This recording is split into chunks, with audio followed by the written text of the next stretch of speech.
pedo. Estamos aquí con José Carlos Agüero, que es poeta, historiador, ensayista, militante de derechos humanos. José fue coautor del primer libro que trató el tema de los desaparecidos en Perú, Memoria para los ausentes, y vamos a estar conversando lo que resta del programa con José Carlos Agüero. Querido Diego, presentalo vos, que lo conocés, con un poquito más de detalles. Sí, lo conozco, quiere decir, básicamente lo he leído, lo he también escuchado, tengo amigos en común con él, he tenido un par de conversaciones con José Carlos, y José Carlos me parece una de las voces que hay que escuchar. No solamente una voz generacional, sino subrayaría un poco Perú, digamos. No lo sé, por lo menos en lo personal, Perú es uno de los países de América Latina, para mí, más conmovedores en términos de las ideas, de las palabras y las historias que nos llegan. José Carlos tiene una serie de libros importantes. Hay uno, Persona, que yo recomiendo en especial, pero también Sombriti, que es una suerte de hermosa carta a la hija. Y el último libro de él se llama Desprecio, y cuenta un poco los últimos años de historia política del Perú, ¿no? Desde una historia personal, que es, hay que decirlo para terminar de entender quién es José Carlos. Uno podría pensar que en la izquierda peruana toda la gente que se destaca se llama José Carlos, ¿no? Eso es una broma por José Carlos Mariátegui. José Carlos es hijo de dos militantes de Sendero Luminoso, de la guerrilla de izquierda peruana de los años 80, los dos asesinados en distintas circunstancias por las fuerzas de seguridad del Estado peruano. Participó de la Comisión de Verdad, es decir, de la investigación sobre lo que en Perú se llama la guerra interna, ¿no? Fuerzas Armadas, los ronderos, la guerrilla, y es alguien que ha venido, como me venía contando recién, conversando con todos los actores de la tragedia. Con todos los actores de la tragedia. Con todos, sí. Inclusive con los que estaban en lado de los militares, los policías y los represores. ¿Cómo es esto, José Carlos? Sí, con todos. Digamos, hay una tradición fuerte, no solamente en Perú, sino en todos lados, de, digamos, conformar una comunidad de los afectados, de las víctimas, que es justa y tiene mucho sentido, que hace que nos sintamos parte de algo, de básicamente el grupo de los que han sufrido la represión estatal. Pero en el Perú eso no funciona tan bien, y creo que en realidad no funciona bien en ningún lugar a la hora que le metes mucho el diente, ¿ya? Pero digamos, el sufrimiento no es monopolio de nadie, y en el caso del Perú, al haber sido un conflicto armado interno, que es así como lo domina la Comisión de la Verdad y Reconciliación en el Perú, que enfrentó a las organizaciones subversivas, sobre todo a Sendero Luminoso, con la fuerza de seguridad del Estado en un conflicto muy cruento y muy violento y muy abusivo por parte de ambas partes, pues ha generado una cantidad de daños muy enormes en familias de muy distinto signo. Entonces, claro que hay sociedades donde se puede entender más claramente que es el Estado el gran represor. En el Perú, claro que el Estado es gran violador de derechos humanos, pero los movimientos subversivos, como sobre todo Sendero Luminoso, pero también el movimiento revolucionario Tupac Amaru, no es que generaran una muy escasa cantidad de dolor, sino una muy masiva y muy cruenta. Entonces, hay víctimas que también generó los partidos revolucionarios, o como ellos querían entenderse revolucionarios. En las zonas rurales, en las zonas urbanas hay miles de muertos, ejecuciones, torturas que se deben a ellos. Así que también hay que escuchar a quienes sufrieron esa violencia. Eso en el balance a la hora de revisar ese aspecto de la historia que a vos en lo personal te atraviesa, siendo hijo vos de dos guerrilleros. Sí, creo que es un paso que debería ser un poco más explorado, el de asumir que ya que son sujetos políticos, quienes optan por una opción violenta, digamos guerrilleros, subversivos, revolucionarios, o como quiera que hayan entendido su rol en la sociedad y producir el cambio social, también, por lo tanto, deberían ser objeto de juicio moral, que como sujetos políticos... O sea, la responsabilidad de asumir ese rol implica también, como contraplano, asumir las objeciones de carácter moral como las que estás planteando vos. Si eres sujeto político, el juicio moral se habilita. Debería ser. Bien. Debería ser. O sea, si te gusta el durazno, bancate la pelusa, para decir una manera, para decirlo menos poéticamente. Eres un poeta, yo tengo el secundario completo, Stulbach, ¿viste? Te quiero decir esto. Pero es muy valiente lo que está planteando José Carlos. Es una voz clave, sí, la de José Carlos. No solo por lo que dice, sino por cómo lo dice y desde dónde lo dice. Por eso me gustaría hacerlo hablar un poco y que lo escuchemos. Me gustaría hacerte la pregunta, José Carlos, la idea de desprecio, que es título de un libro tuyo. Es la palabra que vos elegiste para contar un poco los últimos años del Perú, incluida la llegada de Castillo, el golpe, las masacres. Ahí citás al escritor peruano Manuel Escorza diciendo lo siguiente: en todos los lugares del mundo hay 4 estaciones: verano, primavera, invierno, otoño, en el orden correspondiente. Pero en Perú hay 5, porque también está la estación de la masacre. Entonces, ¿podés contarnos, desprecio, masacre, cómo se estructura el último tiempo en el Perú? En el Perú hemos tenido en los últimos años 7 presidentes y una crisis interminable, que incluyen 2 golpes de Estado, 3 transiciones, en fin, un estado de incertidumbre constante, que nos han enfrentado a la constatación de que o es una sociedad anómica o es un colapso. Nada funciona, no hay partidos, lo que hay son mafias, no hay tejido social, lo que hay es gente fragmentada sobreviviendo, pero a pesar de que todo esto suena muy terrible, igual se puede vivir.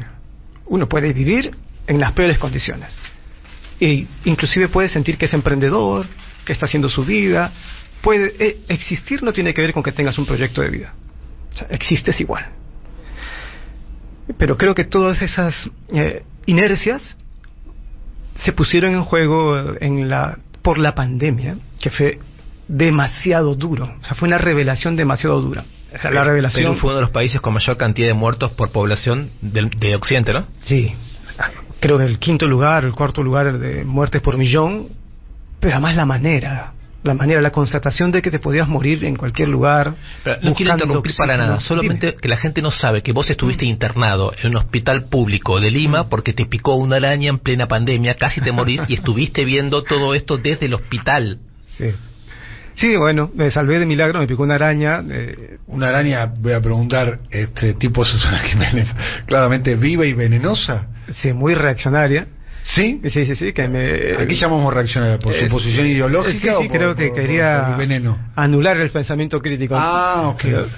Y me tuvo así, al borde de la agonía, me iba a morir, no morí. O sea, estuviste a punto de morirte de una picazón de una araña. Sí. Y eso te permitió a vos ser testigo en plena pandemia de lo que sucedía. Y me llevó a un lugar de excepción, que es el hospital público colapsando por una pandemia incontrolable y con gente agonizando por todos lados en medio del COVID. Eso. Sí, y de las relaciones que se iban tejiendo allí. O sea, obviamente los muertos están muriendo, a la gente le está faltando oxígeno, pero el personal, o sea, los trabajadores están sumidos en la desesperación, pero están pensando en la plata. O sea, es todo muy ¿Por qué pensando en la plata? ¿Porque es su trabajo? Sí. Bueno, en medio de la pandemia la gente vive, también muere, ¿no? Pero vives. Por lo tanto, a la semana siguiente, aunque puede ser que mueras, tienes que pagar las costas, el alquiler, tienes que seguir poniendo dinero para comprar en el supermercado.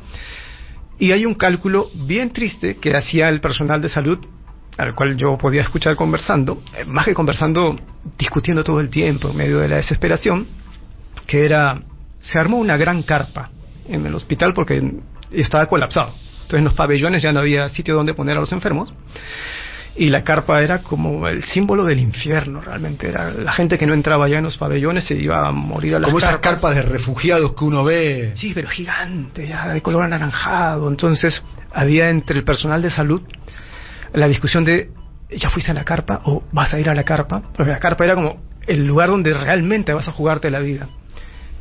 Y algunos estaban dispuestos a ir si les pagaban lo justo. Y lo justo era tan poca cosa, o que les pagaran. Y la carpa implicaba aumentar el riesgo de vida para los trabajadores de la salud. Sí, totalmente. ¿Y qué reflexión te disparó eso? Una constatación que creo que no la hice yo solo, sino la hicimos todos. ¿Quién? En el país, que era no nos habíamos dado cuenta, Sí.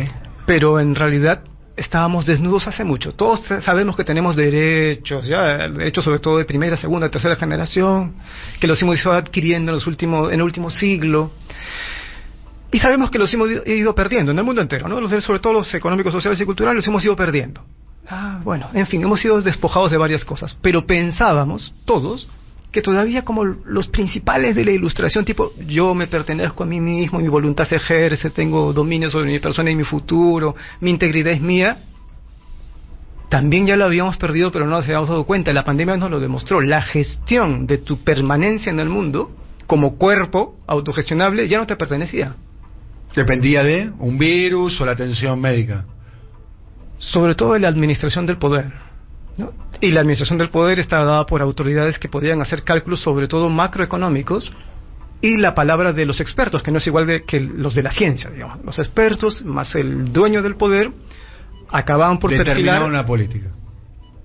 ¿Cuál era tu riesgo de sobrevivir? No lo decidías tú, lo decidía alguien más.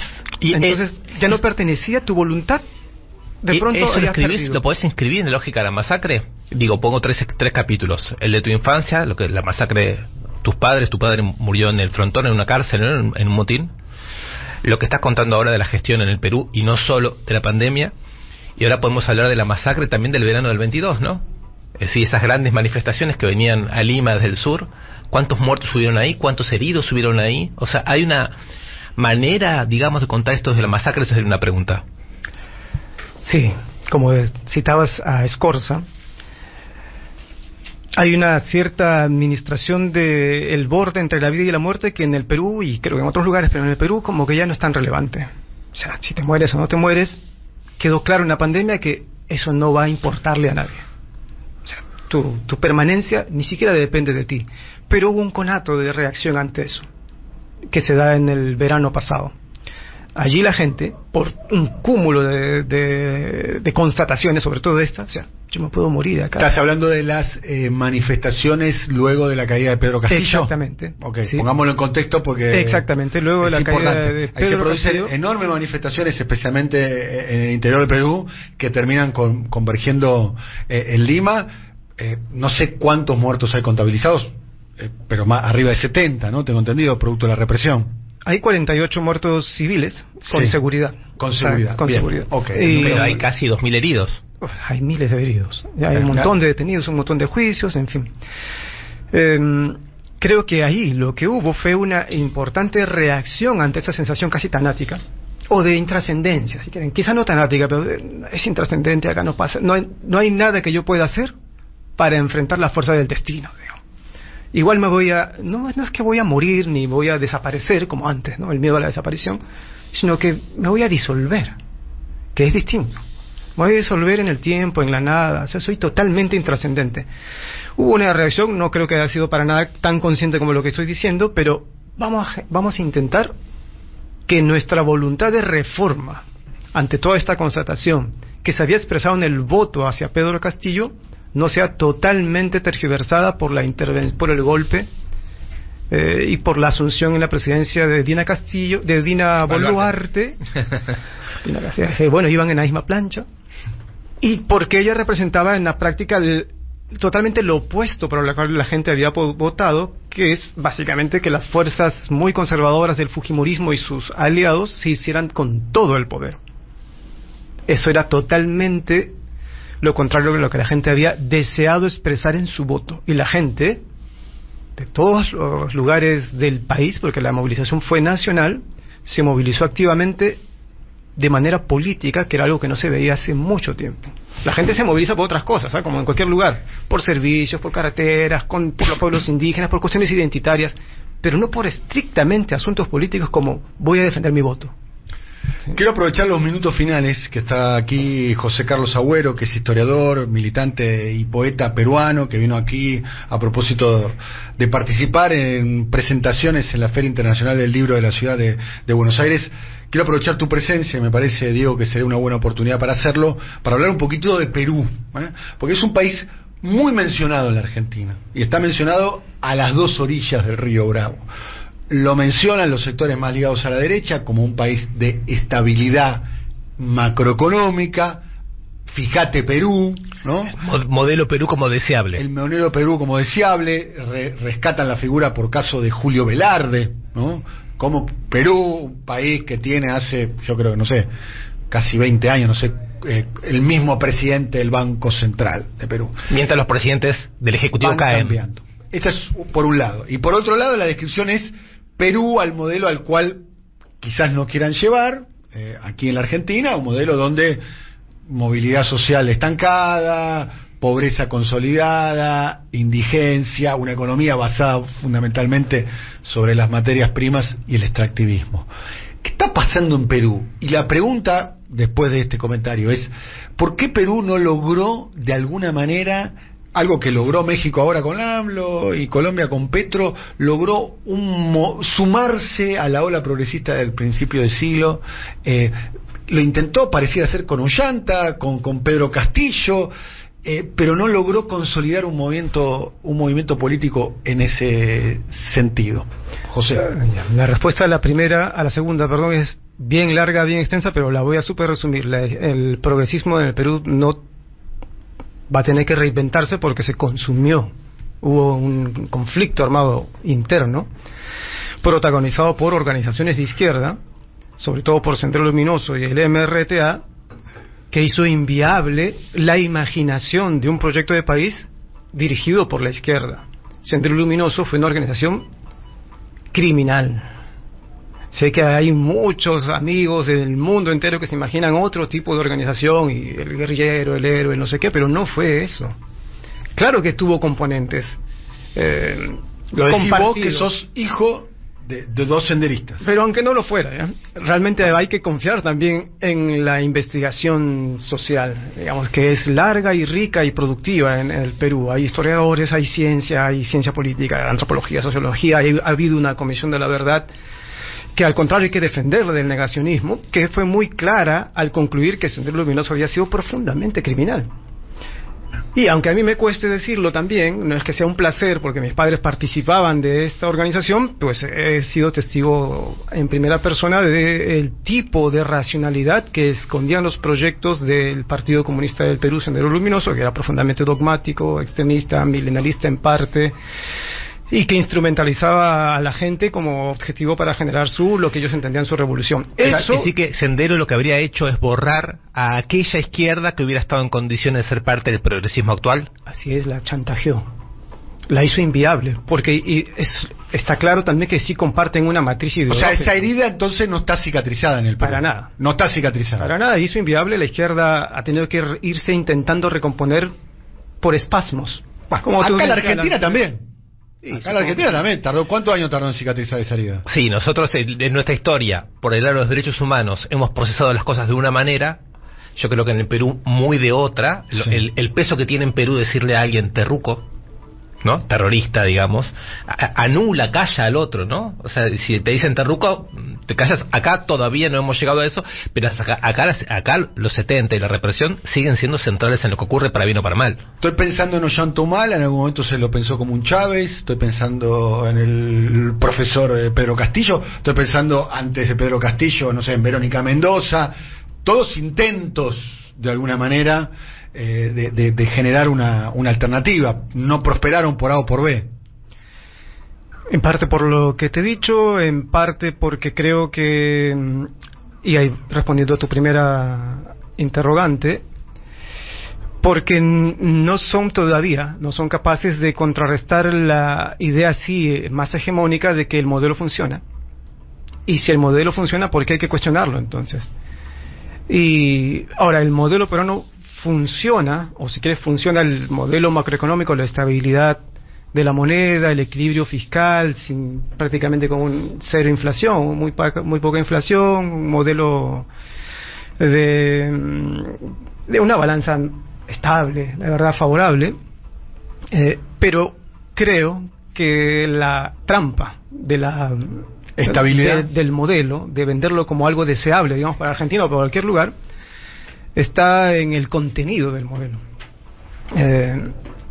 Lo que produce esta convivencia estructural, esta estabilidad, es mucha vileza. no produce virtud, produce esencialmente vileza, porque la estabilidad se produce por la suma de fuerzas, iba a decir mafiosas, pero es una manera de decirlo para que todo el mundo entienda, pero técnicamente sería así. Desde los gobiernos municipales hasta los regionales, hasta los nacionales, están articulados a partir de redes, de grupos que no son partidos políticos, sino que son grupos de interés que articulan un arco de intereses alrededor de los recursos públicos y privados, legales e ilegales, en un territorio. Eso se parece a una mafia, pero no siempre tiene el componente tan claramente mafioso, y son ellos los que no quieren que se mueva nada. Son ellos, por lo tanto, el modelo de convivencia social es la vileza, que se sustenta en el modelo económico. Para una próxima charla que tengamos, a mí me gustaría dejar la pregunta planteada. ¿Cuánto tendríamos que estudiar del fenómeno, no solamente del personaje Fujimori, para entender a Milei? Muy buena pregunta quedó formulada. José Carlos Agüero, poeta, historiador, militante de derechos humanos, peruano, que está aquí para la Feria Internacional del Libro. Muchas gracias por venir por nuestro programa.